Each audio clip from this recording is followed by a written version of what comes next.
Le numéro 2 américain à l'Elysée, George Bush, vice-président, a déjeuné aujourd'hui avec François Mitterrand dans l'après-midi. Il a ensuite rencontré Pierre Mauroy, Claude Cheysson et Jacques Chirac comme maire de Paris. Inutile de vous dire que l'actualité toute récente, justement la présence de ministres communistes au gouvernement français, a été l'un des premiers sujets de discussion avec François Mitterrand.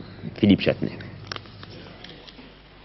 Le vice-président George Bush a passé près de 3 heures aujourd'hui au palais de l'Élysée pour un déjeuner et des entretiens avec le président Mitterrand. Ces conversations ont été décrites comme franches, amicales et constructives par le vice-président américain. Les deux hommes ont parlé du sommet d'Ottawa où se rencontreront pour la première fois François Mitterrand et Ronald Reagan. Ils ont parlé des taux d'intérêt américains, ils ont parlé des grands problèmes internationaux.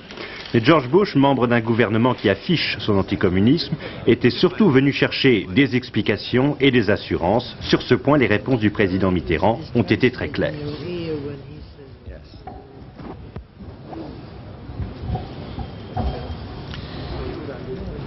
Nous avons parlé à fond de nombreuses questions. La politique de la France est celle de la France et restera celle de la France. Mais la France est un allié loyal et fidèle des États-Unis d'Amérique. Nous avions donc beaucoup de choses à nous dire sur ce point.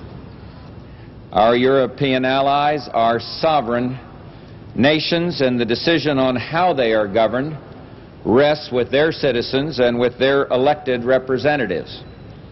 However, the position of the United States on the subject of communist participation in the governments of our allies is well known. La franchise et la clarté ont donc prévalu entre le président François Mitterrand et le vice-président Bush. Les États-Unis n'apprécient pas la présence de ministres communistes au gouvernement. La France, elle, considère que la composition de son gouvernement est une affaire purement intérieure. Voilà ce qui est net et sans équivoque. De sources américaines, on indique que Bush s'attendait à ce désaccord. Par contre, sur l'Afghanistan, sur la Pologne, sur l'affaire des missiles soviétiques SS-20, il aurait été entièrement satisfait de ses entretiens avec le président Mitterrand et il estimerait que l'alliance franco-américaine est plus solide que jamais.